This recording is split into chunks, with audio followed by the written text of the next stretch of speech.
Hi, my name is Vaidehi Jobanputra. I'd like to thank Dr. Usha Dave for inviting me to give a lecture at this conference. I'm going to be speaking about exome sequencing and the evaluation of fetal anomalies.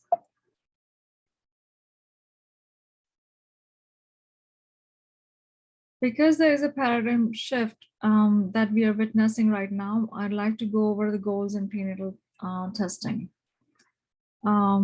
Early prenatal diagnosis may result into prenatal intervention to improve perinatal outcome and immediate care of the neonates. Early diagnosis improves pregnancy and delivery management. The immediate impact can be such as selection of the delivery site, selection of the type of the delivery, avoiding unnecessary C-section of specialized, and then there could be specialized neonatal care when the baby is born. There can be in utero management or treatment of the fetus.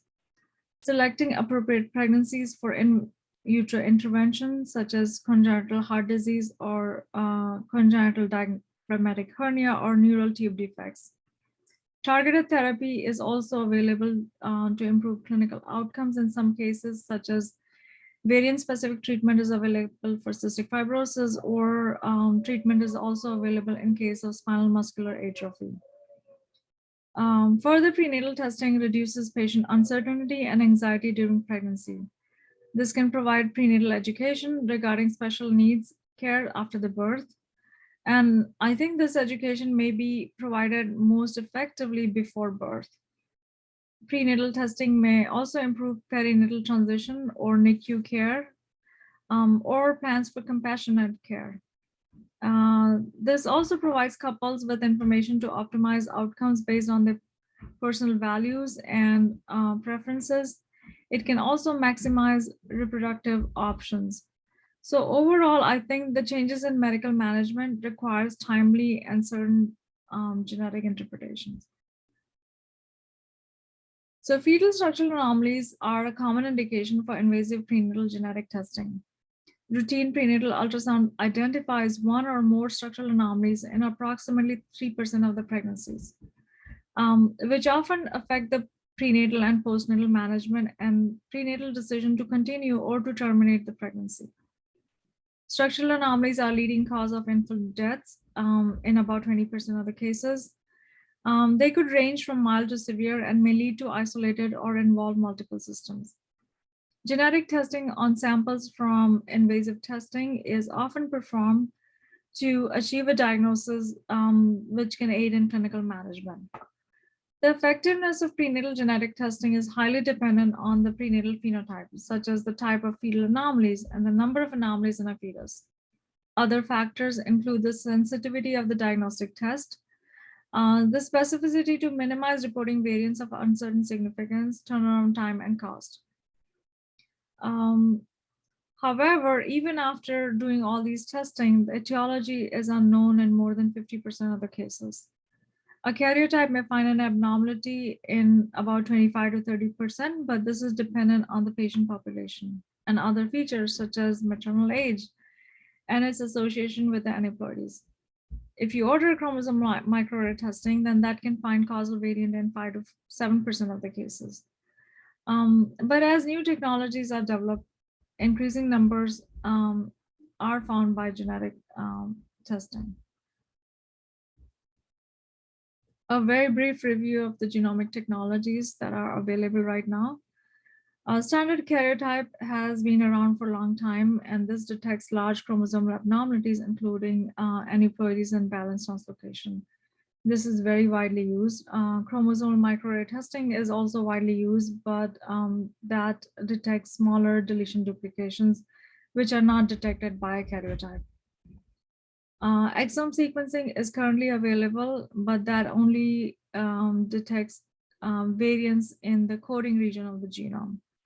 Whole genome sequencing is available in only few labs that can detect both exonic as well as intronic variants. However, our knowledge currently is mostly in the coding region of the genome. Whole genome sequencing is a comprehensive test.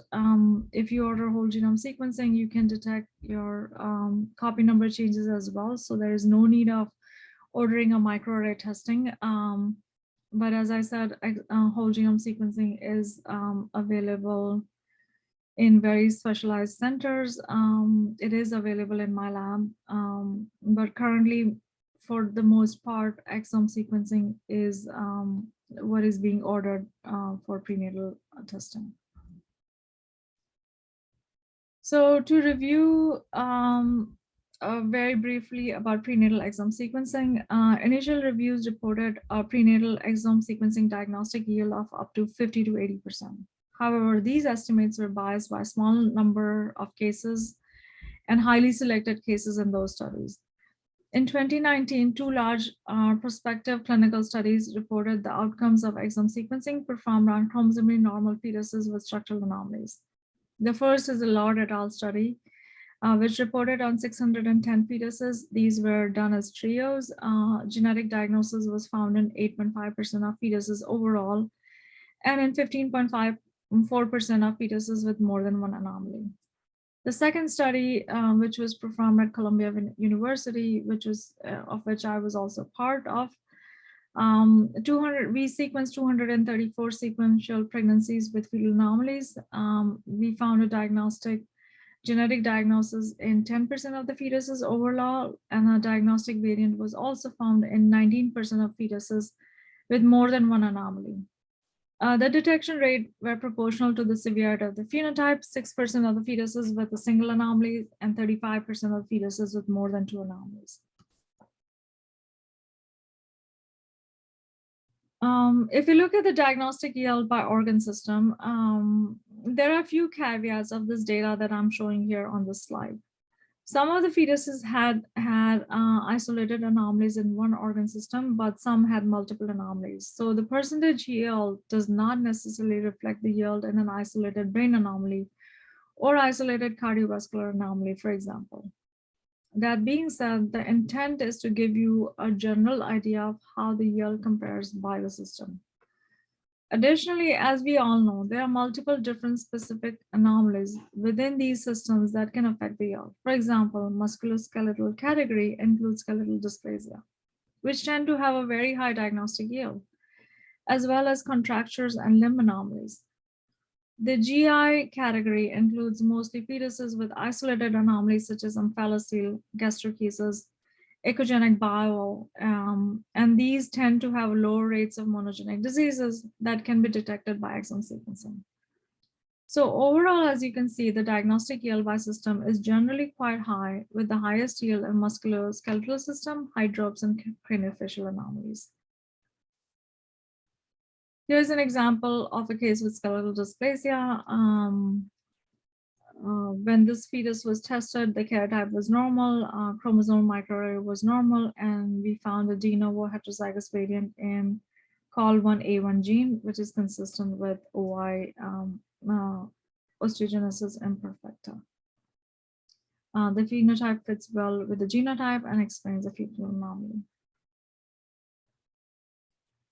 So following the 2019 study, we have continued to sequence more cases, and I'm presenting here data from 494 cases. Our overall diagnostic yield from this cohort is about 14%.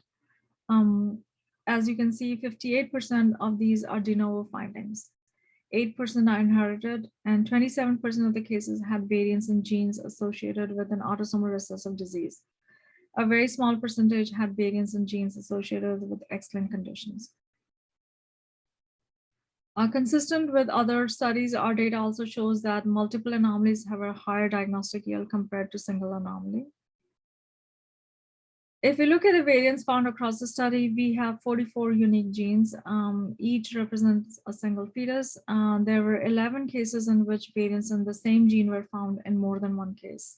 So here I'm not showing the same variant, but it's the same gene is what I'm referring to.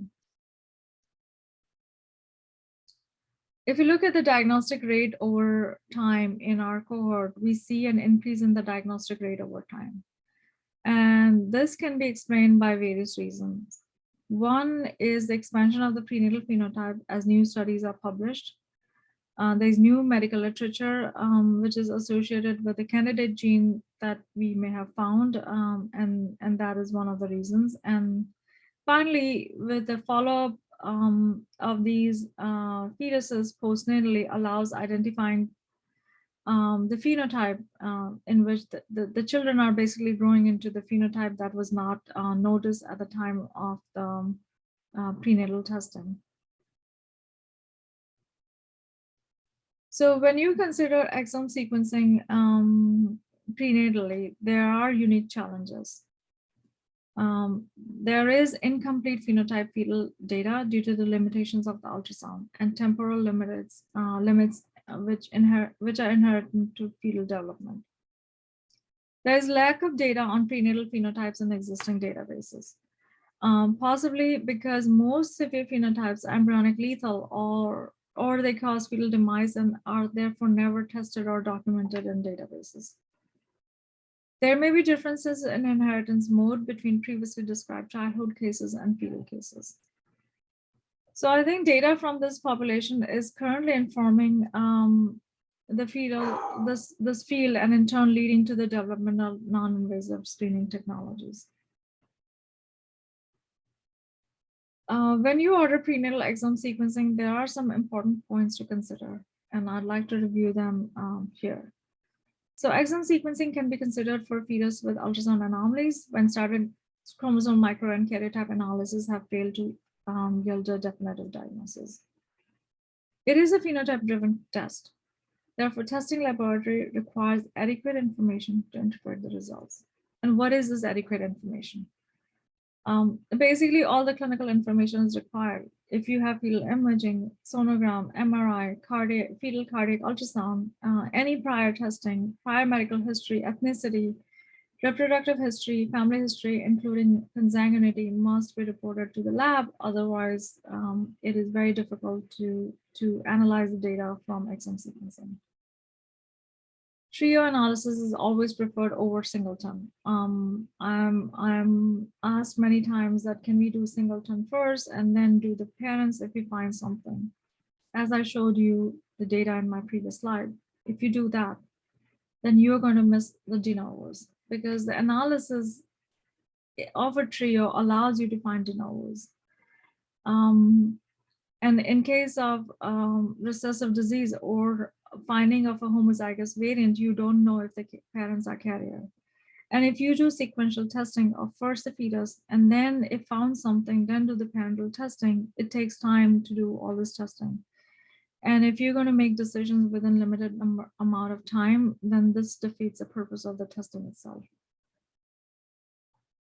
There can be uncertainty of the results. Variant of uncertain significance can be found, and the lab and the provider must know that in the event of finding of variants of uncertain significance, what counseling, pre-test counseling has been provided to the patient, and how would you handle this? And similarly for secondary and incidental findings, which are unrelated to the test indication. So these basically include clinically significant variants in genes associated with neurodevelopmental disorders, intellectual disability, or metabolic conditions that may not present with an ultrasound anomalies.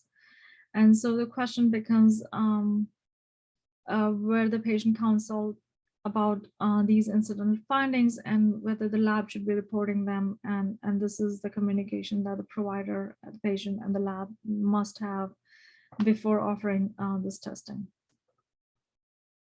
If you look at the detection rate across various genetic tests that are available, if you order a karyotype, about 17% of them, you'll find a positive finding.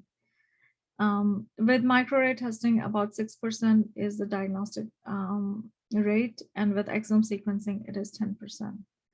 So overall, there are still a large number of fetuses in which even after performing all these different tests, you will not find an answer. And that is an important number that the provider and the patient must understand before ordering the test.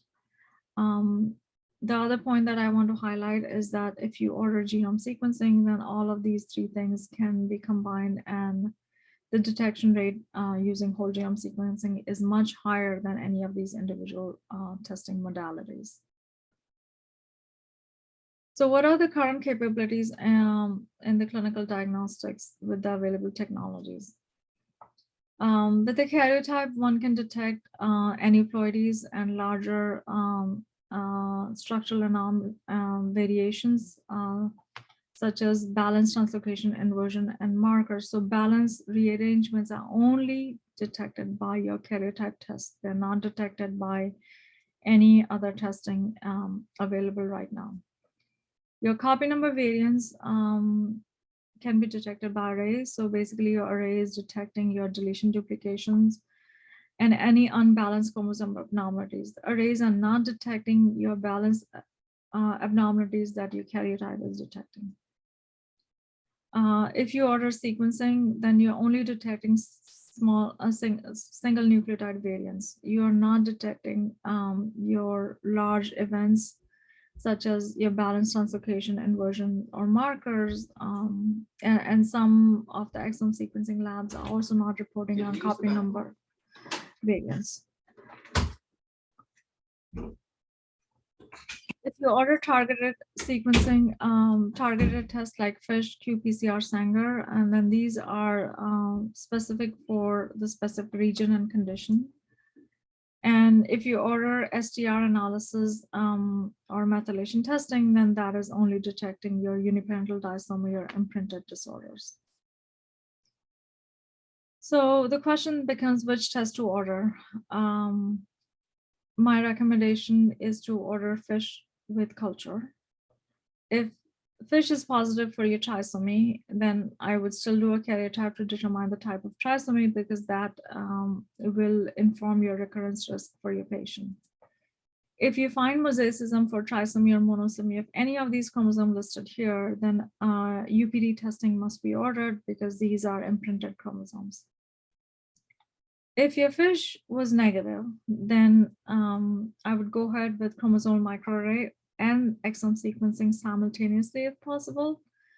But if not, then however it is available in your practice, you can do. But basically, with arrays, you're only detecting deletion duplications and you're missing the SNVs. But with exome sequencing, you are looking at SNVs but missing the deletion duplications.